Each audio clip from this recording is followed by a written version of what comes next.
They laughed when he said he was investing only $100. Too small, they told him.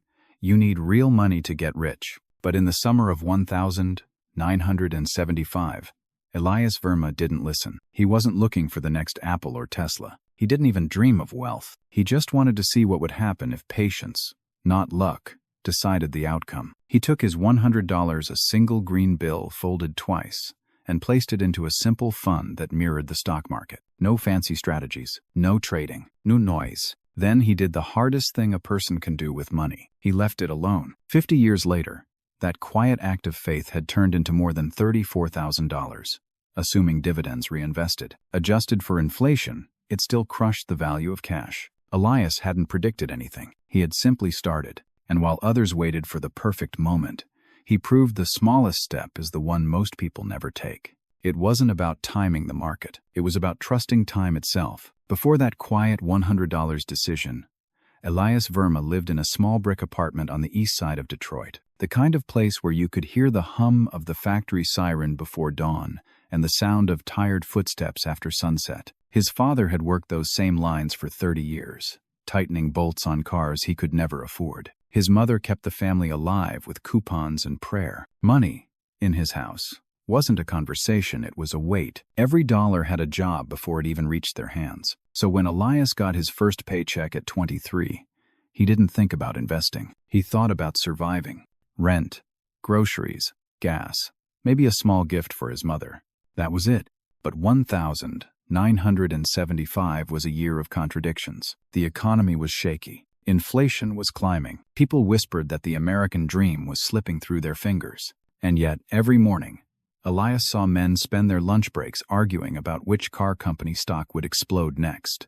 They talked about risk as if it were a lottery ticket. Most of them never invested a dime. Elias was different. He didn't see money as power, he saw it as time. He had watched his father age under fluorescent lights, trading years for a steady paycheck that never stretched far enough. He promised himself he wouldn't live that way forever. So one night, sitting at a small kitchen table with a yellowed newspaper, Elias circled an article that mentioned something called a market index fund. It sounded boring, almost invisible, but it made sense. Instead of chasing one company, you owned a small piece of many. No gambling, no guessing, just growth. He didn't know much about Wall Street. He didn't even own a calculator. But he understood one thing. If he could let time do the work, maybe he wouldn't have to. He took $100, nearly half his monthly rent, and walked into a local brokerage. The clerk barely looked up when he handed over the cash. To them, it was nothing. To Elias, it was everything. That single act became a quiet rebellion. In a world obsessed with getting rich fast, he chose to get rich slow. He kept working at the factory by day, learning by night. He read library books about compound interest and wrote notes in the margins like prayers, "Let time be my ally." He didn't tell anyone what he was doing. He just kept showing up to work, to save, to learn. Years later, when others complained about rising prices, Elias didn't panic. He'd built a small emergency fund, paid off his debts, and stayed consistent with his tiny investments. His wealth wasn't loud. It was patient, and it began with a man who simply refused to let fear make his decisions. By the mid-1990s, the world around Elias Verma had changed. Factories were closing. Computers were replacing hands. And the young men who once mocked his small investments now watched stock tickers scroll across television screens with envy and disbelief. Elias, meanwhile, sat quietly at his kitchen table, the same table from 20 years before, sipping black coffee as numbers turned into proof. His $100 had long multiplied. Every dividend was reinvested, every check reinvested again. He never chased hot tips or traded on rumors. He simply followed a rhythm, steady, dull, relentless. And that dullness made him rich in a way most people would never understand. By 2000, the fund he'd bought in 1975 had ballooned. The market had roared through the 80 seconds and 90 seconds. Elias never sold. While others celebrated short-term wins, he celebrated consistency. He lived modestly, same home, same car, same worn-out jacket. He didn't need anyone to see his success.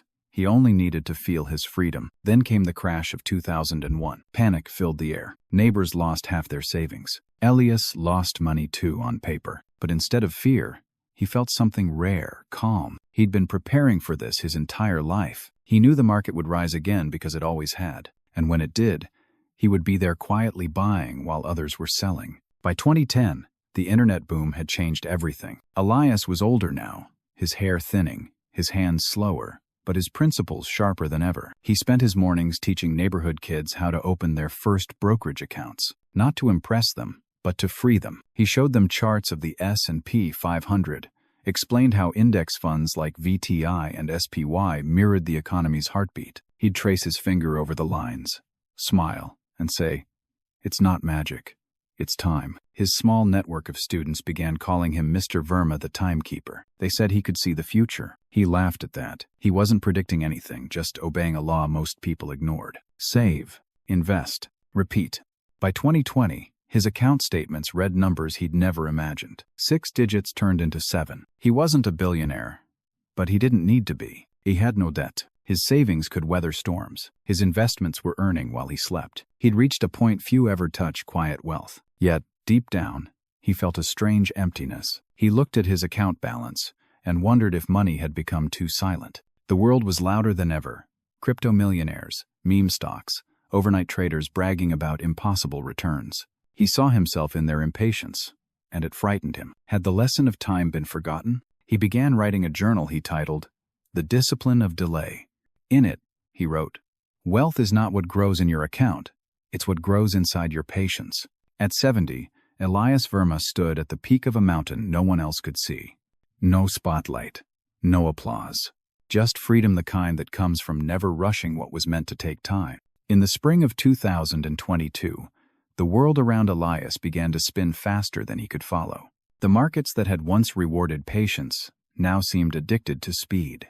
Every headline shouted about crypto fortunes, meme stocks, and overnight millionaires. The noise was relentless, the very opposite of everything he had built his life upon. Elias had survived recessions, bubbles, and panics, but this time felt different. He was no longer fighting the market, he was fighting time itself. Technology moved faster than discipline could catch it. Artificial intelligence, algorithms, digital trading bots, they all promised what patience once delivered. At first, Elias dismissed it. He believed fundamentals never changed. But one day, his old student, now a young entrepreneur, came to visit. She showed him how she used AI to analyze markets, generate reports, even predict trends. She'd turned a $10,000 portfolio into 6 figures within a year. Elias listened politely, but when she left, he sat in silence for a long time. For the first time in decades, he felt outdated. He opened his account later that night. His portfolio was solid, broad, balanced, untouched. But the charts on his screen told another story. The market had slipped nearly 20% since January. Inflation was surging again. Headlines screamed recession. The same patience that once made him wealthy now felt like a curse. He tried to ignore the fear, but something inside him shifted. Maybe it was age. Maybe it was pride. He began checking his account every morning, something he hadn't done in 50 years. Every dip felt personal. Every red number, a whisper. Maybe you're too old for this game. Then came the letter. His brokerage firm, one he had trusted since the 70 seconds, was merging with a tech-based platform. The message promised a seamless AI-powered investing experience. It sounded efficient. It also sounded foreign. He wasn't angry, just tired. For the first time, he wondered if his kind of investor had gone extinct. In late 2023, he made a decision he thought he'd never make. He sold half his holdings. Not because he needed the money, he didn't, but because he wanted control. He told himself it was rebalancing. But deep down, it was fear dressed as logic.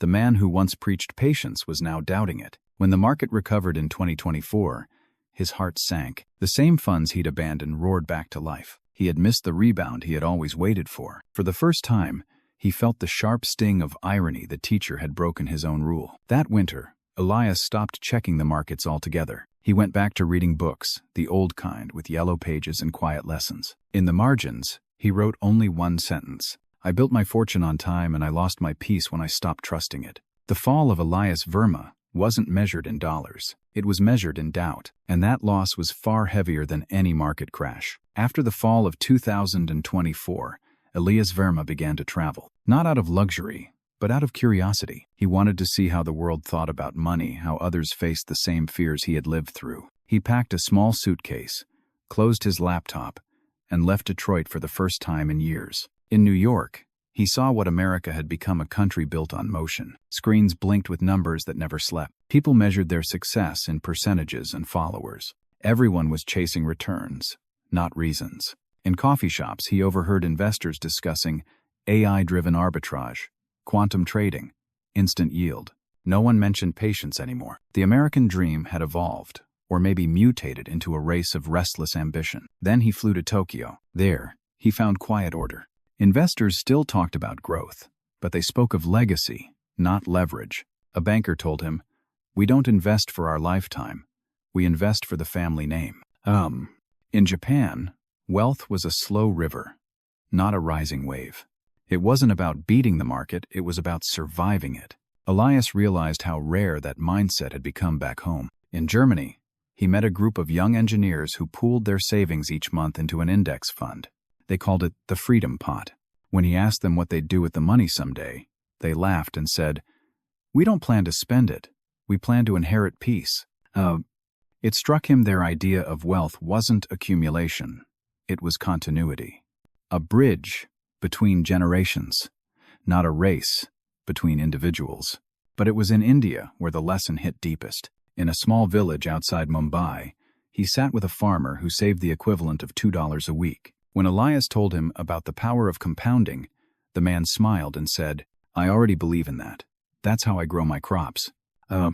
Elias watched the farmer gesture to a field of green, patient, silent, inevitable. The principle was the same: plant, wait, trust. As he returned to America, Elias realized something unsettling. His country had mastered the science of money, but forgotten its spirit. People here could trade faster, analyze deeper, automate smarter, yet still feel poorer. Because wealth without patience is like growth without roots, impressive, but fragile. Sitting on the plane, he scribbled in his journal, "The rest of the world grows money like a tree.